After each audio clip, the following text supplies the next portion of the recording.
What's up, ladies? Hello, hello, hello. Welcome. We're going to chat through how to know if your macros are right for you. This is a question we hear every day. So let's talk through it together.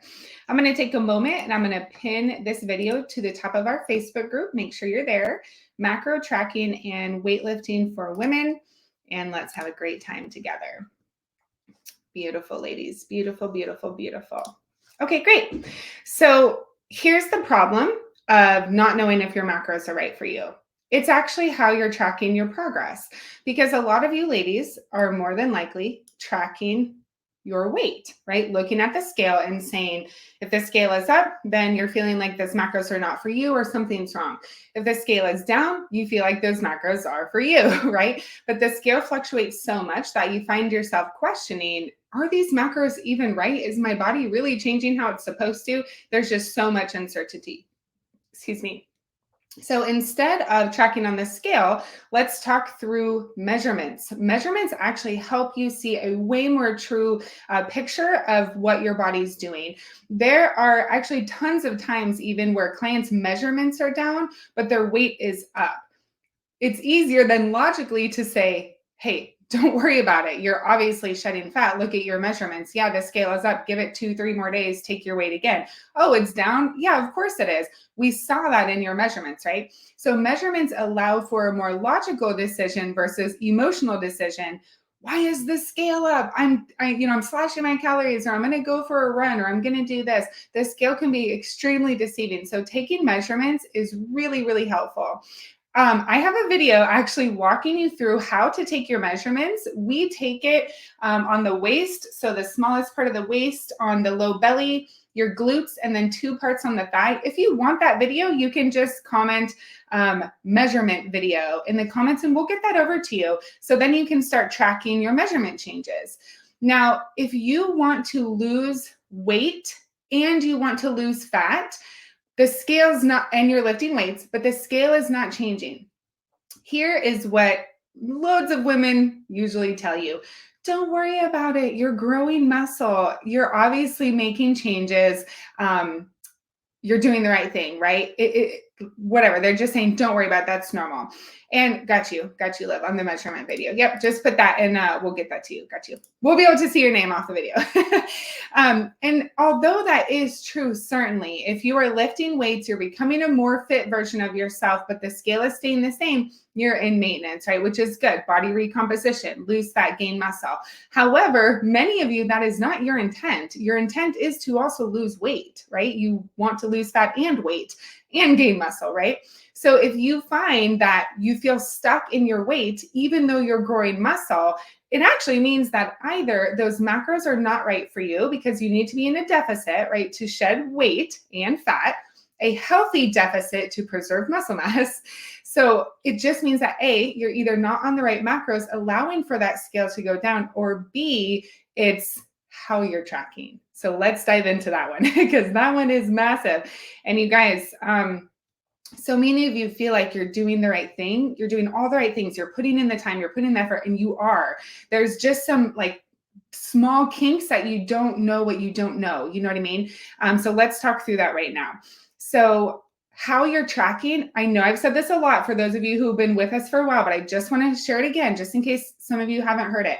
If you're tracking in cups and tablespoons, it's way inaccurate. It's crazy how some foods can be really inaccurate, adding hundreds of calories that you don't realize you're eating. Instead, use the food scale, use grams and ounces.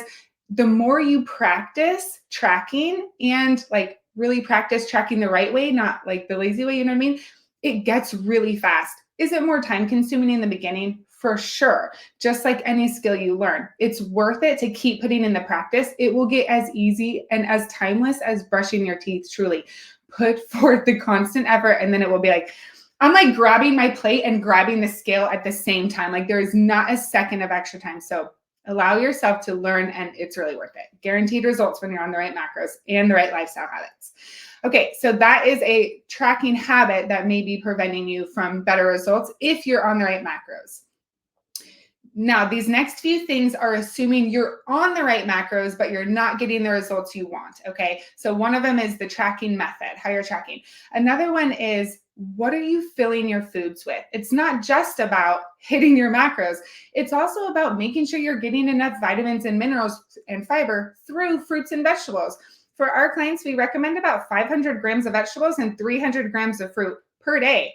Some of you might be like, come again? If you know what 500 grams is, it's like, heck yes, that's actually extremely healthy eating. You get to stay full and satiated because your body is full of foods, but not very many calories.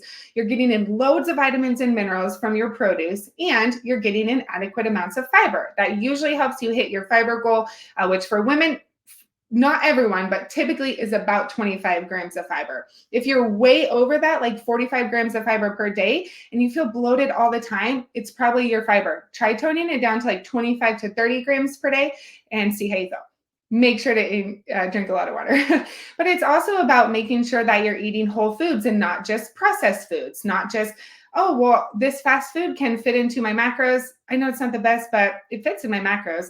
Although maybe depending, like, personally, I haven't had fast food in like almost 20 years. Like, I am not a fast food person in the slightest, but I also want to respect everyone is in a different place.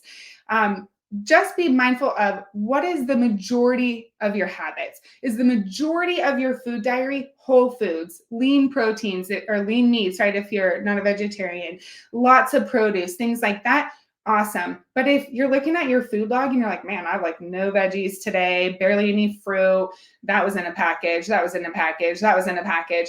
It may be your food quality that's actually pulling away from your results and could be probably making you not feel very good or really tired throughout the day. Okay, another thing that if you're on the right macros but not seeing the best results, it could be how you're balancing and spacing your meals out throughout the day.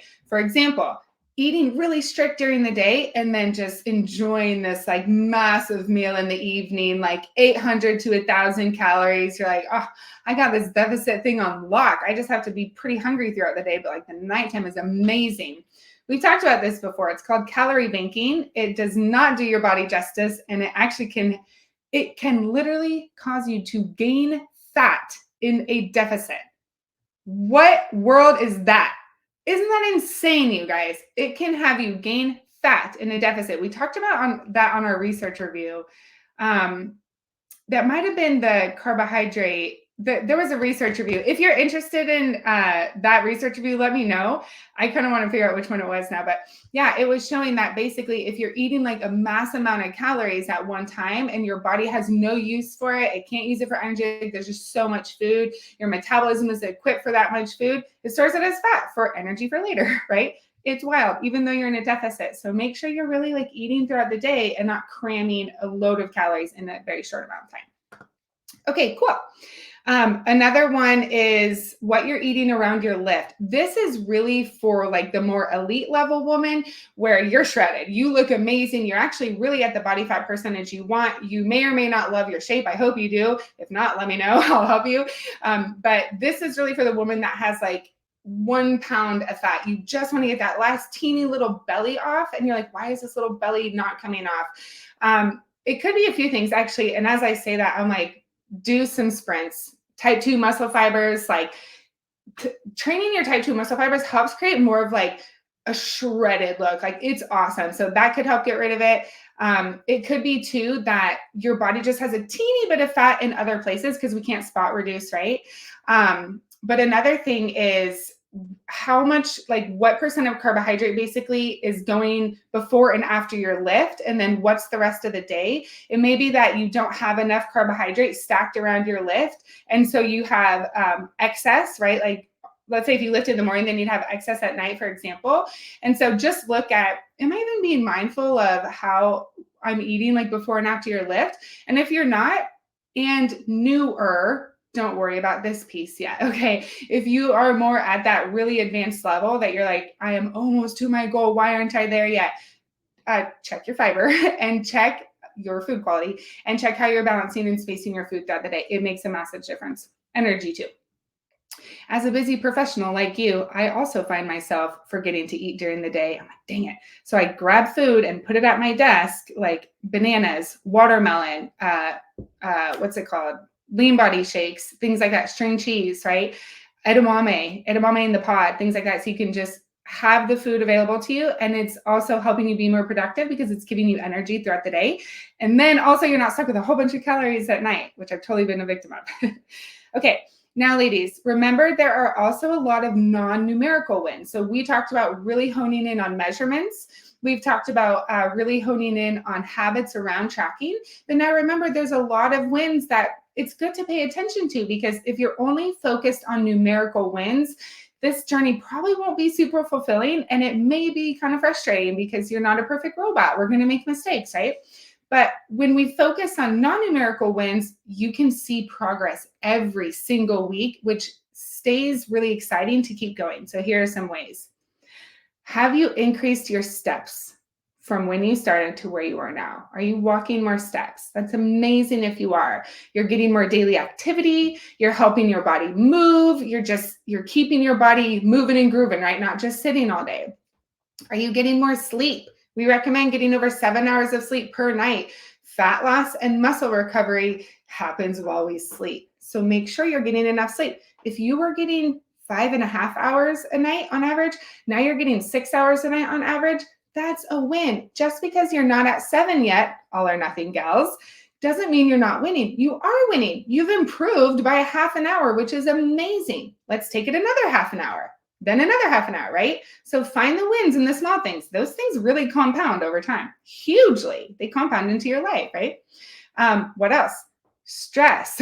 Have you been able to lower your stress? Do you have stress relieving activities? If you didn't before and you do now, even if your stress is still high, it's a win because you have a system in place, which is more than what you had before. Now you get to practice, right? 1% better, ladies, compounds into a massive amount percent better, right? But it doesn't happen overnight. It's these small habit changes, or the boring work, that adds up to bam, I love my physique and I'm strong and I feel amazing. But it took so many habit changes to get there, right? What else? Better mindset when things aren't perfect. Instead of saying, dang it, why can't I get a hold of my nutrition? I drank way too much wine last night. Come on, I should just not drink the wine. Instead say, you know what? I'm so proud of you. You had an amazing time, with all the people you were entertaining last night. Yeah, I probably should have drank less wine. So, okay, no problem. Next time, I'll actually just be mindful and limit myself. And then when I feel like I want more, I'll have a sparkling water instead. Bam, solution in place, positive self-talk. And it's kindness, grace, solution, instead of victim mentality. I feel like crap. I can never do this. You will never do that until you allow the mindset shift to start being more positive and more productive. It's not always easy, but it's worth it to push through the resistance every time. What else? Again, staying solution oriented. If you fall off track your macros, it's not feeling bad about it. It's saying, okay, what was the situation that caused that to happen? What can I do differently next time? Oh, okay, cool, great. Awareness sometimes sucks, but it sure is great to be able to put a solution in place. So it's better after. What else? Another win, another non-numerical win we're tracking. Feeling better in your clothes, buttoning your jeans and feeling good, right? Feeling better in your skin, feeling better when you get out of the shower and you're drying yourself in your towel and you look in the mirror to get ready for the day. Feeling more confident in your intimacy with your partner, right? Those things are huge. And even if you haven't hit your goal weight, how amazing to have that win in your life, because that's greatly improving your quality of life. So make sure you're celebrating those wins too. Your hard work is creating that, right? They don't just happen. Getting stronger, having more mental resiliency, right? There's so many wins that you can be having. So make sure you're tracking the non-numerical wins as well. Okay, great. So start tracking your measurements, start tracking your non-numerical wins, and it'll be way easier to say, are these macros right for me and are they improving my life? Great. Ladies, if you have questions, please let me know. We do have a free masterclass coming up on February 6th. I'm going to show you this. So if you want to take part in this, you can go ahead and comment invite. We're going to help you just shed fat, keep it off, build your body, feel amazing in your skin in a way that you can really sustain forever. So we'll be talking about habits. We'll be helping you just understand, okay, what do I need to do to actually finally reach my goals and maintain my goals? So this is our free masterclass, February 6th. You can comment invite below. We'll get you that invitation, and we're just excited. This is me and the trainers. If y'all are new to us, there's 4 of us trainers and nutritionists, and we're really excited to bring this to you guys. Okay, ladies, awesome. If you have any questions, please let me know. Anything you want to chat through, please let me know. And I hope you have a wonderful day. So glad you were here, and I'll talk to you later.